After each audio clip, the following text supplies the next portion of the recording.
Well, few things are more important than your pup's nutrition growing up, and few things are more complicated. Never in the history of mankind has something so simple been made so difficult and complicated as dog food for your dog. But that's the way corporations are, and big outfits that got to make a lot of money. Sometimes, like we say, if you don't really know,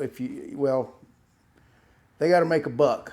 And sometimes what they represent may not be exactly the truth. I know it's hard to believe that corporate America might fudge a little bit to make a penny, but it's possible. So what we're going to do here is we're going to go over a few little basic facts about dogs and dog food and see if we can do some things without plugging any one brand. I'm not recommending any brand whatsoever, but I'll show you a few things that you can look for. First, when you're looking for a dog food, the first 5 ingredients really are 85 to 95% of everything that's in there. There's all sorts of gimmicks that they're going to use, like the ones that, and some of them are legit, but they'll put a trace amount of this or that element in the dog food so they can claim in advertising that it's in there, right? So there's a group called AAFCO, American Associated Feed Council. They oversee all the dog food companies, what they put on their label, what those words mean, what they don't mean. So that's I guess the government's effort to keep them honest and make sure your dogs stay healthy. All the dog food companies follow AAFCO standards. That doesn't mean that what they put on the bag, what they write, is what your dog is going to eat. They could be slightly different. So this is going to be a crash course, all right? The first thing most everybody looks at when they're looking for dog food, of course, we now have puppy foods. The same rule applies to puppy foods. Just because it says it on the front doesn't mean that's what's on the inside. So the first thing most people look at is the protein content, right? Because if it's got a lot of protein, it's meat. Ugh. Well, not so fast. AAFCO says a product, an ingredient, has to have so many amino acids in it to be considered a protein. Because all a protein is a bundle of amino acids, okay? So you can have, beef, chicken that's got 16, 17, 20, I forget how many amino acids in a gram of meat. And you can have soybeans, which have just what the minimum is. I think you have to have at least 12 amino acids, don't quote me on that, to be called a protein. And soybeans make about 14. And then you have, everything else is made up of amino acids. Corn's got 8 or 9.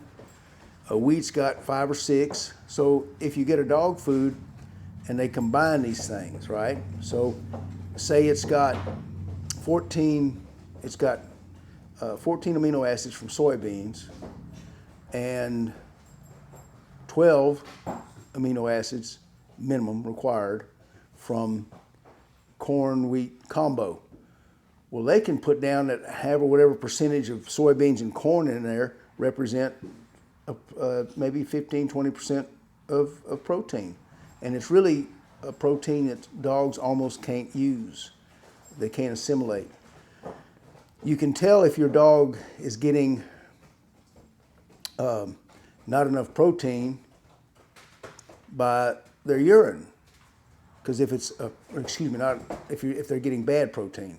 Because if they're getting bad protein, it digests as uric acid, and they'll get a dark yellow, strongly odored urine. If you're seeing that, you might want to look and check the protein sources for your foods. Rarely do, the labels reflect good accuracy about what's inside. So if you can look for, and typically the profit margins, let me be clear, the profit margins for the cheapest dog food, from your feed store, Buck's Best, their profit is the same as one of the high dollar all meat foods. They're all working on a 10 and 8 to 12% profit margin. So it's a fairly good rule of thumb that the more you pay, the better your quality. But then you get the big flashy brands that have been around a long time with a lot of advertising, and you're paying for their name there.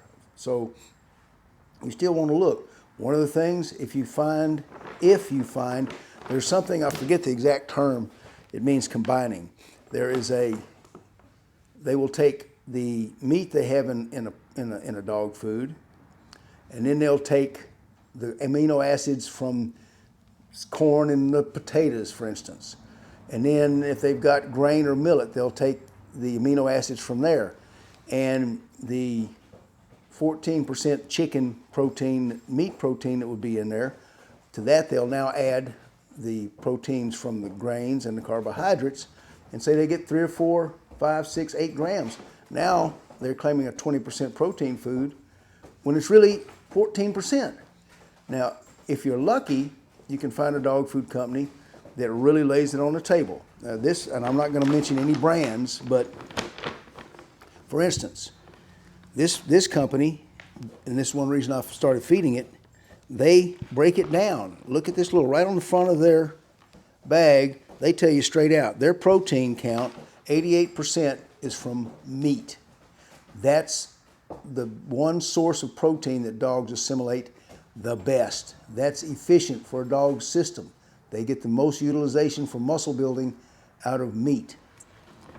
The next source is, proteins from plants and veggies.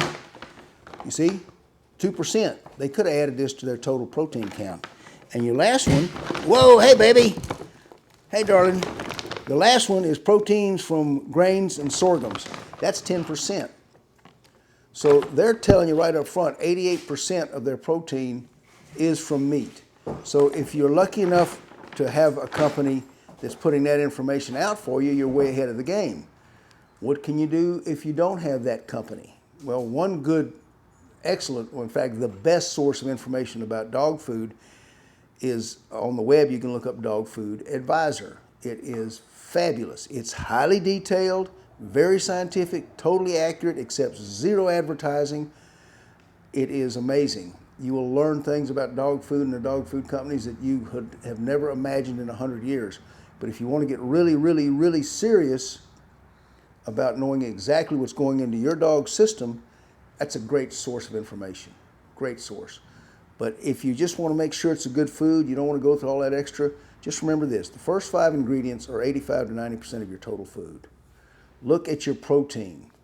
And remember, they can count amino acids from grains in that same deal. So if you get a food that has a meat source and then the other 4 or 5 ingredients are all grains or carbohydrates, potatoes, you might not have that much protein, that much meat protein going for your dog. So those are general rules. We used to say you look at the fat content. That's what really tells you, because grains and veggies don't have fat in them. So if you're feeding a dog food less than 12% fat, it's mostly a grain-based food. That's just a general rule of thumb. I'm not saying it's a fact. If you're feeding a food that's 14 to 16, 18% fat, then, because they can't jockey with that label, that term, then you know it's got more meat in it. But now you'll notice some of the high-dollar foods, they will say 14, 16%, 18% fat, as high as that. Sounds good, but they're adding fat. That's one of the ingredients that they add to make it sound more meaty. So there's, again, a lot of tricks that they're going to use to sell you dog food. Dog Food Advisor is going to be your very best bet. If you don't have a computer and you still live in the dark ages like I do, pick up the phone, give me a call. I'll be glad to talk to you about your dog food and keeping your pup healthy, because, hey, that's what this series is all about. Well-trained, happy dogs that are healthy. So see you next week.